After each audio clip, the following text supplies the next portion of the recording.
350円になります。いらっしゃいませ。お弁当は温めますか？少々お待ちください。ありがとうございました。いってらっしゃい。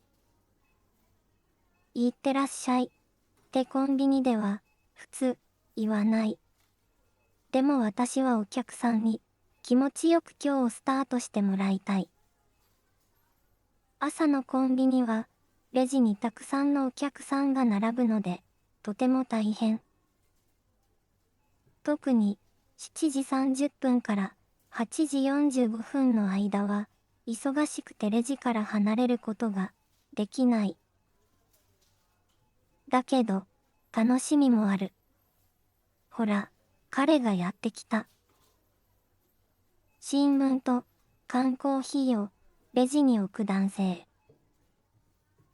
私は笑顔で商品を袋に詰めていつものように声をかける。ありがとうございます。いってらっしゃい。彼は少し照れたように小さくうなずく。それが私の一日で一番ドキドキする時間。彼はいつも時間通りに来て、いつも同じように静かにありがとうと言ってくれる。名前も仕事も何も知らない。何も知らないけど、なぜか気になる。あの人と少しだけ話をしてみたい。そんな日々を過ごしていた。ある日、レジにたくさんのお客さんが並んだ。早くしないと。でも、今日は私だけ。だから、これ以上、早くはできない。そして、ついに怒鳴られた。ねえ、レジ遅いんだけど、早くしてよ。体が一瞬で硬直する。パニックになって、手が震え出した。すみません。すぐ対応いたします。その時だった。優しいけれど、しっかりとした声が、店内を包み込んだ。あの、急いでるなら、他のコンビニへ行ってください。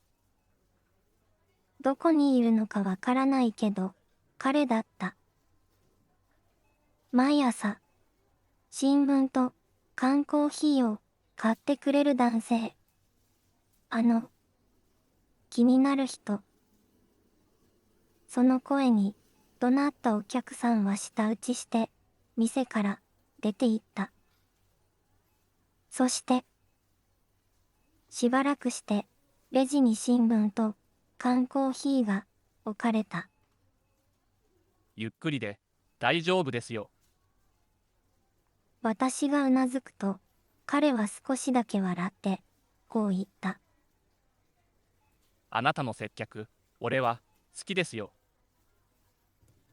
その言葉を聞いた瞬間、ほっとして、顔が熱くなって、泣きそうになって、顔を上げることができなくなった。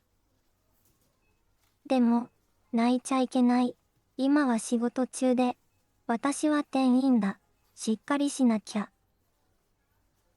だからせめて、この言葉に思いを伝える。あ、あの、ありがとうございます。いってらっしゃい。うつむいたまま、叫び声を上げているようで、かなり恥ずかしい。でも、彼は、優しく、行ってきます、と言ってくれた。その声に、ひたすら、癒される。もっと話したい、そう思った。だけど、次の日、彼は来なかった。その次の日も、私は少し、そわそわした。風邪でもひいたのかな。名前も知らない、まともに話したこともない。何も知らない。ただの店員とお客様の関係なのだ。それでも来ないだけでなんだか寂しい。だけど、1週間経った頃、いつものようにレジに立っていた私の前に突然彼がやってきた。いきなりだったので頭が白くなり息ができなくなる。あれ、でも何かが違う。いつも買っている新聞も缶コーヒーも持っていない。手にしていたのは小さな紙袋。それを私にゆっくりと差し出した。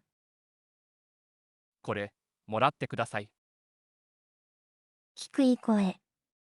けれど、優しい声。私はびっくりしながらもそれを受け取った。視線を合わせる間もなく、彼は小さくうなずく。そしてそのまま背を向け、自動ドアに向かって歩いていく。自動ドアが閉まり、店内に静けさが戻った。私は何も言えないままその場に立ち尽くしていた。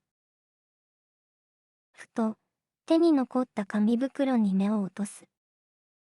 中には小さな焼き菓子と短い手紙。手紙にはこう書いてあった。毎朝ありがとうございました。あなたのいってらっしゃいが僕にいつも元気をくれました。仕事の関係で引っ越すことになりましたので、もう来られませんが、感謝しています。これからも健康に気をつけて頑張ってください。最後まで読んだのになぜかその手紙から目が離せない。読み返すわけでもないのに、ただ目が泳ぐ。胸の奥がじわりと熱くなる。頭の中で大人の自分が子供の自分を必死で慰めた。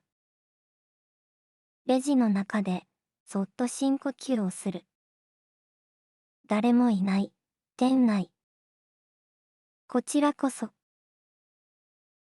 ぽつりとつぶやく。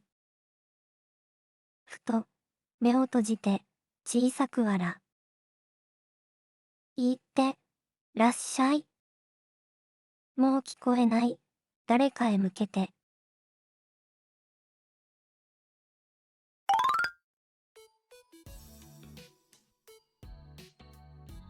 みんなはお店で働いたことある？お客さんが多い時はちょっと大変だよね。今日の日本語はどうだった？それじゃみんなババイイバイ。バイ。